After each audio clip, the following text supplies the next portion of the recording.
Hello, welcome to the Warren County A&L Fair. This is one of few free fairs left in the state of Tennessee, and we welcome each of you for a short visit through our antique quilt show, which culminates this afternoon by the giving of this People's Choice Purple Ribbon. Most all the winners have previously been selected. This is our 10th year to present the antique quilt show, and each year it seems to grow in interest and interest. So shall we take you for a visit through the building? This is known as our Fairfield Courthouse. These buildings were restored by a former fair president who is now deceased, Mr. Clifford McLean. And he didn't much like the idea of having quilt shows in his courthouse. But he finally gave us permission, and we have enjoyed this building. We're now standing in what's called the Foxtrot, and we call this our air-conditioned room because we do get a good breeze blowing from each direction, but it still gets warm. Shall we enter? Welcome to the Register's room. This room is not air-conditioned, but we have lots of hot winners in here, starting out with our Class H, which is string quilts. This is a very old method of making quilts. Our mothers and grandmothers took string quilts from our worn clothing, our shirts, their overalls, whatever they had on hand, they would tear these in strings. And this particular quilt is called a paper piece pattern. Not as you would know paper piecing today, but they took the pages of newspapers, and on the back of this quilt there was a paper dated 1932. So they made these little squares, and then they made these strips on paper. Then they would cut them into their pattern and sew them together. And this quilt belongs to a very proud second place winner. This quilt is the same thing, and you say, why does this quilt win a blue and that one win a red? Our judges are qualified judges who come out of bell buckle. They know the material age by looking at the patterns and feeling the material, checking the inside, we call it the batting, and they can tell by looking which is the older of these quilts.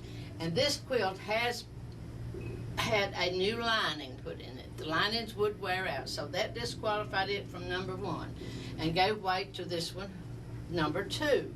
This is a very old quilt also, and it's also made with a string piecing method. You see the squares came together in the center to form these, we call them crisscrosses in the middle.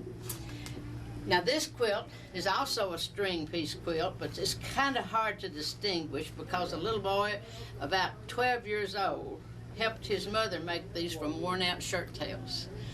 And this quilt is made of flannel also. Flannel shirts used to be real popular as they've begun now. This quilt has a yellow ribbon, but it tells us that all quilt blocks are not square. So this is a peculiar pattern in the fact that it has the design going around the circle. Usually these circles are cut in quarters. So this quilt maker chose to leave hers whole, and I'm sure it was much harder to sew that circle in than cutting that in 4 pieces. Now this class is Class F, which it covers many things. Most of the time it's embroidery or applique or still string quilting. While we're still talking about string quilts, this is another class of. This quilt won a blue ribbon according to the judges because, as you notice, this vivid orange piece makes a whirligig pattern. Okay, you look at these orange squares in a different perspective, and they're called tumbling blocks. Okay, then it was enclosed in a hexagon, which itself is a pattern. Okay, they went a step further and put the triangles in to make this a star. Graphic quilt with 1, 2, 3, 4 different patterns, and it's all combined into one pattern. And this is called a coverlet. This was picked up by a lady somewhere in Tennessee, and it could be known as a summer quilt, but they put it in a coverlet class, and it's very pretty. Now we step over to this black and gold. That looks like Vanderbilt, doesn't it? Vanderbilt colors of black and gold is incorporated into this quilt which we were told by the judges could very well have been used as a slave quilt. I don't know if you're familiar with the Underground Railroad, but we have people who travel in our profession telling the story of how the slaves escaped their masters. They used the black patterns of the quilts. The owners, if they were slave lovers and wanted their slaves to go free, they would hang these quilts on a fence near the railroad. And the slaves understood that they were to take the railroad at night. They were to escape at night. So therefore, lots of slave quilts have black in them. Now, there's a debate going now as to what qualifies for a slave quilt. So we did not put that this was a slave quilt on this particular quilt. But it is very noteworthy, and we think it possibly was a slave quilt. Okay, now you see this banner. It isn't an antique, but it is made by our quilting guild, which is known as the Hearth and Home Quilting Guild of McMinnville, Tennessee. This quilting guild was established in 1988. So this is our banner that we take to all of our assembly days and all that. And this year, the Hearth and Home Guild is blending the new with the old.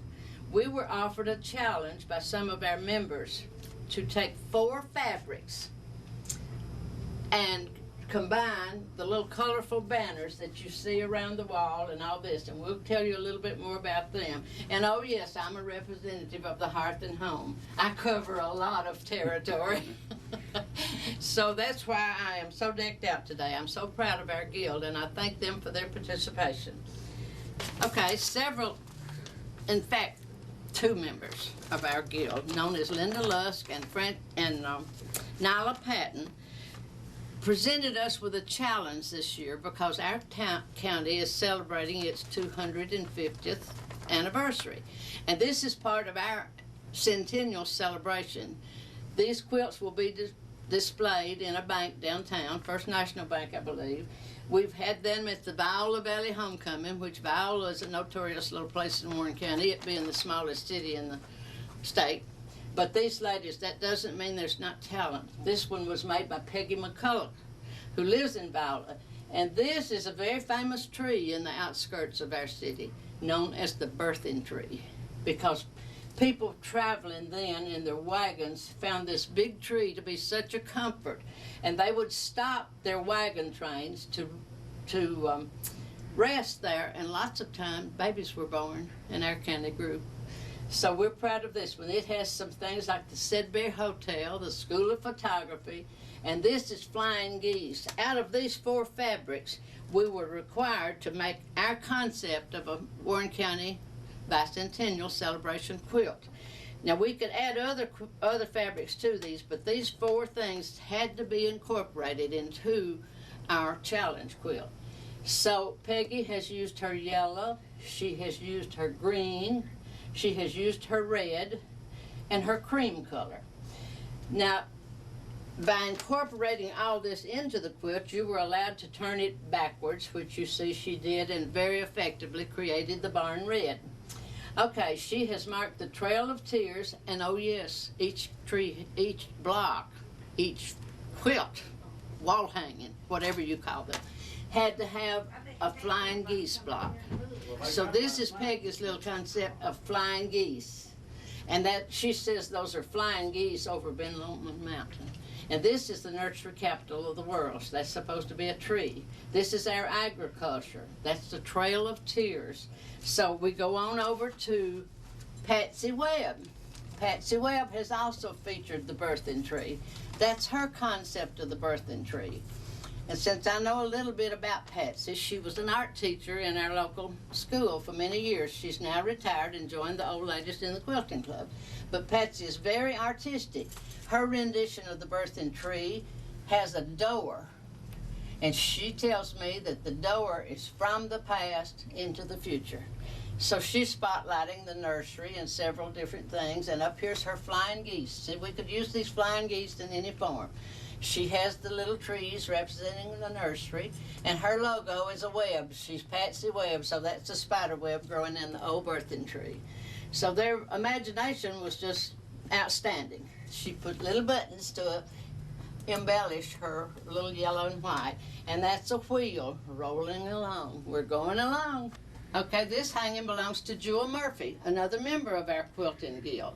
She has very, very well established her use of all the fabrics. This being the blue and the vivid hues, then she turns it over to make the hazy effect. This is the sun over Warren County. Here goes the flying geese. This is the trees representing the nursery. This is her yellow blocks, which is also considered a flying geese block. And she has delicately quilted these little embellishments, and then she's embellished her tree with her buttons and all. So we think that's real clever. And she has taken rickrack to make her sunflowers. I think that's most effective. So Jewel is a wonderful lady, and she is a resident of Viola, but she's multi-talented. Okay, up above our mantle here is a rendition by Jan Burke. Jan Burke is a resident of Marston. She's a new member, relatively new member of our quilting guild. But look how wonderfully she displayed the mountains, the sun rising over Warren County. These little horses are hand embroidered. They're not sewn on there. And she has used her flying geese pattern as a road, and her little yellow peaks in the mountain where the sun's coming over. She has used all those fabrics. The little red is in her chimneys, and all the little features on this house are hand embroidered, and I think that's very good. Now, the maker of this quilt started out with Warren County, something to symbolize Warren County. And since this is mine, it takes us older ladies longer to really get the full effect of what you mean by making something to represent Warren County in a challenge quilt. This is my first time to do a challenge quilt. But I was reminded by one of my best friend's husband that golf is on both sides of our county. I started out with a great old big Warren County, and that was to be my rendition. But somehow I got my Warren County finished, and I was so proud of it. I have the little communities of Morrison, Viola, Mount Zion, Centertown, Dibble, Rock Island, Campaign, Midway, Irving College, and Fairview, and then downtown, which has been restored. We're real proud of our restoration in downtown McMinnville, and if you haven't been here, we'd invite you down. But this came out just like, do it. So our county was established in 1807, and when our county was first established, it was covered with a corn cane-like growth, and apples were growing. Very famous for our apple trees. But when the Prohibition came along, they outlawed the brandy industry. So Mr. Boyd, who is Mr. J.H. Boyd, who's credited with being the father of us becoming the nursery capital of the world, decided it would grow trees rather than apple. So he cultivated the land, and practically every section in Warren County has their own nursery. I'm not really positive how many nurseries there are in Warren County, but just about any direction you go, you'll find a nursery. And they're great. They participate in everything we ask them to. Here's my rendition of the flying geese. But I had to downsize my Warren County because I got it all finished and I didn't have this red and yellow and blue in it. So I had to take off some of Warren County. We're the almost round county in the state of Tennessee. But I still hope you can recognize that as the nursery capital of the world. And this next thing you see up here is Reba Newby's rendition of Country Sunshine. Now, her husband is a radio show talk host here, and he got a head jump on all us other quilters and said she had the prettiest quilt in the world. And since we're getting ready to celebrate Dottie West Fest in Warren County, that's very appropriate that Reba used all her fabrics in her challenge to highlight Dottie West. And since Dottie West is very familiar, she has Dottie West on the back of all this. And her theme on her quilt was I was raised on country sunshine. And she got her quilt all done and realized she didn't have a flying goose. So way up in the corner where the clothespin is her rendition of a flying goose, not a geese. So we don't know where to disqualify her on that or not, but we let her hang anyway. She's a good old girl. Okay, this rendition of which came first, the chicken or the egg? Well, this is her rendition of Warren County as it stands today in 2007. Her flying geese are just wild. They're going in every direction.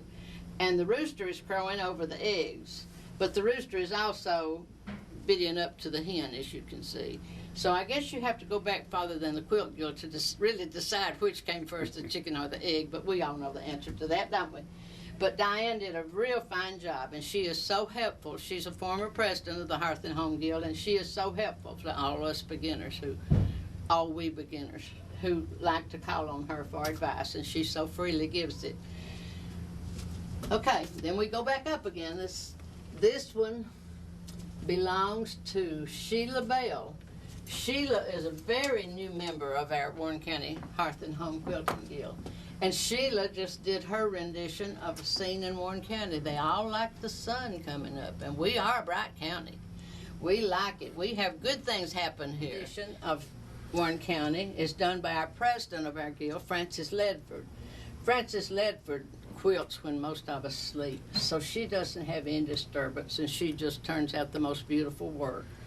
And Frances is very helpful to us all also. She says the stars are over Warren County and the eagles are going by. Here's the moon rising over Warren County. Back to morning, we're all waking up. Here comes the sun up again.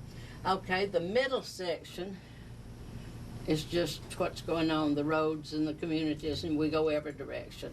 She's incorporated her flying geese again into the trees. And this bottom section represents our fields, our streams, rivers and streams, even though we're kind of dry right now. Okay, Nyla Patton and Linda Lusk is who we feature next. And they're the two members who picked out all these samples. And they evidently had something in mind when they picked them out, and the rest of us Igmos had to figure ours out on our own. But they first started out, we could only use these 4 fabrics, so we talked them into letting us go wild and using all the fabrics. Nyla's is entitled Getting Ready for the Fair. Nyla turned her red material to make a beautiful barn. And see her chicken on the nest, her horses are being groomed, she has her quilts on the line airing, she's got her cows in tow, there's her pumpkin patch, there's her nurseries in the back, and isn't that a beautiful sky? The sun always shines on the fair, we hope. So here we are. Her dogs are all ready, they're excited, she has all her produce to enter, all her flowers and things are blooming. So she has a little redbird perched in this tree that's her flying goose block. And her quilts are hanging to air, and they're actually lined, little miniature samples of a quilt. And see her little clotheslines? So Nyla did a very good job on her. Nyla's also helpful to all the younger members, newer members. And Linda sees the fair as the agriculture, the pig barn, the cows, the sheep, and the chickens. There's a hen on a nest. She's not going to be disturbed. And we come over here to her produce. And up here she has all of her things growing. And look at all the people who are sitting in the grandstand. Isn't that just clever? Linda gives credit to that to her daughter, who drew several fine faces. So this is her flying geese rendition. Her flying geese are going in all directions. Even though that's supposed to be the Warren County Fair, we think it's a Ferris wheel. Don't you agree? Very good job, Linda. This rendition of Warren County's bicentennial is called 5 Generations of Lances, rooted in Warren County since 1820 until today, which is 2007. Carolyn tells us that the top was the land as it was in 1820. There goes flying geese again. Okay, the middle section is the family farm.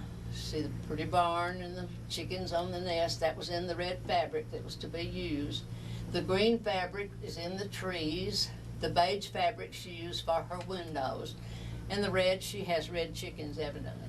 And so this is the family farm. The bottom is the present day. The land was sold out of the Lance family in 1940 and all the buildings are gone. But today she says some nursery stock is still growing. So her blue is the river flowing through. Okay, this is Patsy Webb's rendition of the bicentennial. Patsy is an avid butterfly collector. I'm sorry, it isn't Patsy Webb, it's Betty Sane. Betty Sane, we all know Betty Sane in our church and in our guild. She loves butterflies. She always has some kind of clothing with butterflies. She does everything with butterflies. So she's used our fabrics in the wings, and what are those little things on butterflies, part of the butterfly. And she has the green, and this is her flying geese. And this is her beige she was to use in the background. Now, I thought she didn't use any red fabric, and I was going to make her cut her butterflies down like I had to cut my Warren County down. But she informed me that this was out of the red fabric, which it is. You can see it in some of the others over here. That was part of the barrels where the chickens were. So she very cleverly incorporated that. She got all the fabrics in. Last, we come to Barbara Welch. Barbara Welch is our secretary and treasurer of our club, and she too is a very talented seamstress. She has used all of her fabrics effectively in calling this her square garden. Barbara has incorporated the flying geese using the red and green. She has the yellow marble, which is her little designs. I don't know what she thinks that is in a square garden, part of the fence, I guess, wouldn't you say? Anyway, there's her sunflowers. That's all the red fabric. Of course, she has lots of the red. There's the red, the green, the blue, the yellow, and the beige. That's all the fabrics we will got required to use. And she likes sunflowers, so she has embroidered her sunflowers. Okay, we're back to the old again. We go from the old to the new, back to the old. This is considered our antique section again. These quilts are beautiful. I just wish you could see them in person. This is entered in a embroidery section, and it's all done in red and white. This one is embroidery section. It's all done in the browns, but as you can see, this quilt has a much more age on it than this one, even though this one won a ribbon. This lady and her husband drive all over the state of Tennessee collecting antique quilts, and they are so supportive of our show, and we appreciate them so much. Their names are Bill and Lisa McCoy. And Bill and Lisa, they just buy all sizes of quilts and wall hangings. As long as they're antique, they get them. And they've won 3 ribbons. They competed against each other on the 3 crib quilts, a single entry into the show, the only 3 crib quilts we had. So this one is first, second, and third. We congratulate Lisa and Bill. Back up here, we go back to the very old. This is a class called Pieced and Quilted as Made. This is an entry that has, you can tell, age on it. This quilt has a hand-dyed lining, which was made from the hulls of walnuts. They collected walnuts and they dyed their hulls. They also use bark for their. It probably has hand-carded cotton in it. And you see some machine stitching on the back. When machines first came out, our quilters were thrilled that they could stitch through a quilt with machine quilting. So this quilt was started from a little tiny block in the center, and that was laid down on their cotton, and this one you can tell is probably hand-carded. This is a very old design called log cabin. Okay, this little piece was laid down, this little piece was laid on top of that. You see, they didn't have hardly enough fabric, so they used what they had. That old saying, I guess, use it up or wear it out, make it do or do without. Okay, this piece was then laid on there and turned back, and vice versa, all the way around the block they went doing this method. That's why you see the machine quilted on the back and you don't see it on the front. So we appreciate Miss Wilma for bringing this quilt. Okay, this is a quilt we've never had entered in here before. It's made of satins and silks, and it's ribbon tied. They call it a ribbon quilt, but it's not really quilted, but that is a method of quilting called tying. So they've incorporated that, and that is a ribbon tied quilt. And that was only ribbon tied we had, so we created a new category this year called tied. Now we come on down the line. We have to hurry if we get into the other building. We still have more to go, so don't leave us.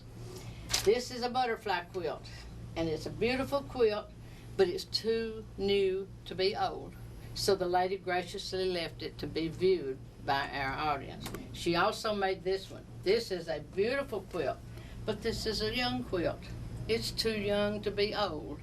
but she wanted to leave it so people could enjoy it. And isn't that a beautiful job of cross stitch? This, she said she made one for each of her 4 children in different colors, and she put them in a bag for them to draw the ticket, whichever one. She had 4 different color tickets, and the one that drew the blue ticket got the blue quilt, the red one got the red quilt. And isn't that a nice tradition? Okay, we come over here now to this. It even says bicentennial, but we had our first bicentennial in 1976. So this quilt looks new, but she said it's never been used. It was made by her mother, and she designed, pieced, and quilted in 1976 in honor of the National Bicentennial. So even though it's a new quilt, it was so appropriate, the judges says we just can't leave it out. It has to have something.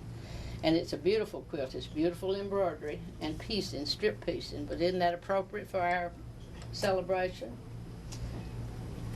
And this quilt back here, I must say something about this one. Of course, every quilt tells a story, and it's so interesting to hear these people come in and tell the stories of their quilt. I did not know they had stamped fabric a long time ago. I thought that was rather new. They call it all over quilts now. But this was actually stamped, and the ladies of Bell Buckle said this is an old quilt.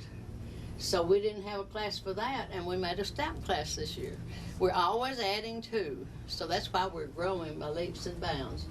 And we have one of our little Warren County Fair antique show pins, and we give all these to our first place winners. And that's very beautifully quilted. So that's a blue ribbon winner. Okay, we're in another room in the courthouse, which isn't air conditioned. It's very warm in here, but we're with some more ribbon winners. And these are various categories taken from our fair catalog, which tells us how to place them and to judge them. These are called butterfly quilts, and this is a very old pattern. Of course, everybody's grandmother just about has made one of these, and me being a great-grandmother now, I'm still working on mine. But that's a very old pattern, and we appreciate Chandra, and I don't know who the other one is, but it's a butterfly. But also in our new quilting books, we have several butterflies in this room. They say if your quilt collection does not contain a butterfly quilt, it's not a complete collection. So I got to get busy on a butterfly. I don't like butterflies because they come from worms, and I don't like worms. Well, the little butterflies are beautiful. I wouldn't kill one. This is another collection of the macaws, and this is a beautifully appliqued quilt. It's an old quilt, but she takes care of these quilts, and she takes great pride in her knowledge of how to restore these quilts. And she does a very good job. I almost think this belongs to her too, and that's an embroidery quilt. And it has many, many faces embroidered on it. And these people have to bring these quilts in that are also embroidered and appliqued, and we don't know what to do. We'll have a new class next year for them maybe. But this one is embroidered and appliqued, and she insisted it be put in the embroidery because the appliques are put on with such a beautiful embroidery stitch. So we let her decide where she wanted it. And then this little lady gets so excited over this one. This belongs to a young couple who also like quilts. And this is Miss Sheba Gribble. She's the wife of our photographer for today. So Sheba received this quilt as a gift from her friend and neighbor. And this quilt is also in the running. All these quilts are in the running for the prestigious People's Award, which is given away today. So Sheba doesn't need another ribbon, does she? She already has Best of Show and first place in the applique. These little tiny things appliqued on here, yet you can't see stitches where the seamstress has blended that in so well, and it's quilted beautifully. So we're real proud of that one. I grew up with 3 brothers, and they like worms, and they like putting worms on me. So I don't like worms, but I had a worm on my parsley this year, and my cousin threatened me if I killed that worm. She said it would make a beautiful yellow butterfly, and it did. On my patio, it turned into a butterfly, and I don't like that butterfly near me, but I enjoy watching that butterfly go by my dried up flowers. Okay, we turn around, and behind us you see some very colorful quilts. Some of them ribbon winners, some of them are not. But In our eyes, all quilts are ribbon winners. Anyone who brings a quilt to our show, we would love to give away just all kinds of ribbons, and we do our very best. And we do have a policy that if they don't win a blue ribbon, they can be re-entered the next year. So we want all the Warren County ladies to know that. This is called a Lone Star quilt, and it's done in beautiful shades of purples and greens and corals and all. And we think that's a beautiful quilt. This is a pattern called Robin Peter to Pay Paul. That's a beautiful quilt. Very, very, very delicate hand quilted. This is a real old quilt, and it's a spool. Can you distinguish the spools? That's a spool, this is a spool, that's a spool, and this is a spool. And that quilt has really been used, but it is really pretty still. She loves all those dark colors. I suppose they were once vivid reds. I don't know that, I wasn't told that. But that quilt tells a story also. This is called, what is this called? New York Beauty. This quilt was made by this little lady's grandmother. And see all the little delicate things in here? That's actually two fabrics. That is not stamped. That's two fabrics that are stitched together and then the circle put on. And that is a beautiful quilt. It won the blue ribbon in the red ribbon in the Peace Division. This won a yellow ribbon in the Peace Division. They're also hoping to get People's Choice this afternoon after all the votes are counted. Every quilt in here is a hopeful.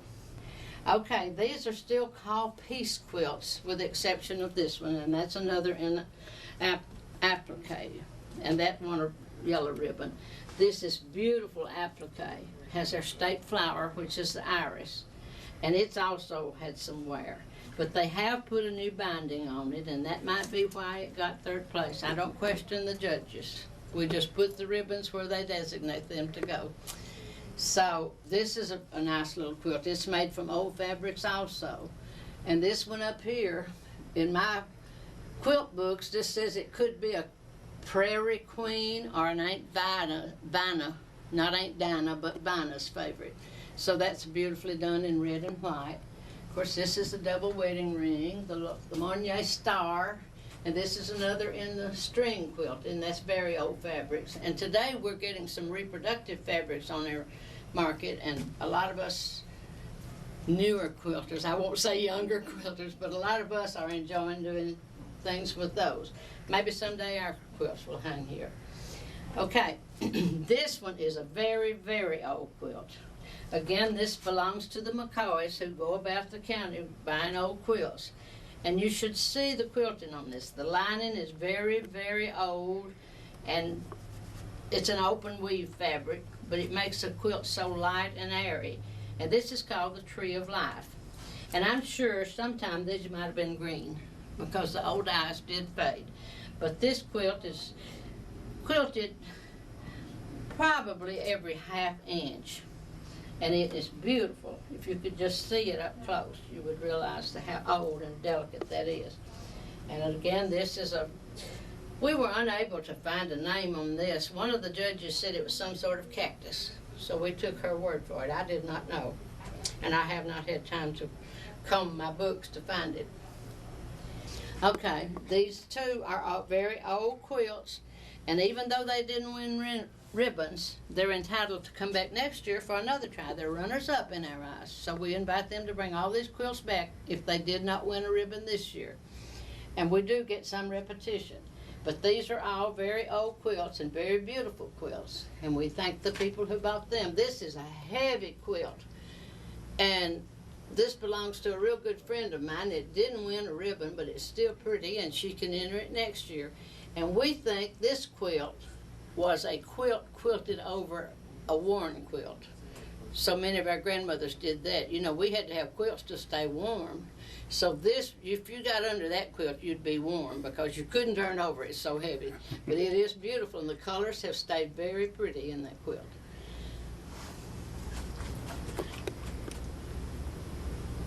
Now we go to the corner quilts. Okay, these corner quilts are beautiful too. This study in pink and white. That's called a true lover's knot. And it's quilted really well also. And the yellow wedding ring, a good example of fine quilting, and old fabric. And the purple, that is a broken star. It has a huge star in the middle with the little sections around it. And if we could open that up, you would really see the beauty in this quilt. We're nearing the end of our show as far as the new and the old go. This reads to Sheba Gribble, to Mark Gribble, dated 1973. His first patch, and she gave it to him in the year 2004 for their anniversary. And I understand this was a complete surprise. He is a paramedic and a firefighter. She incorporated the pocket from his uniform or shirt, I suppose, onto a top her grandmother had made for her. So she so beautifully displayed all of these medals. So see, we have good things in Warren County. Okay, so I must straighten it up. But there's all kinds of medals. Arnold Air Force Base, emergency paramedic. What is this one? Tennessee Commission of Firefighters, certified. Again, paramedic. Life Star Hospital Services. So we have good things that go on in Warren County. We're proud of our county. And we thank you for participating in our antique quilt show.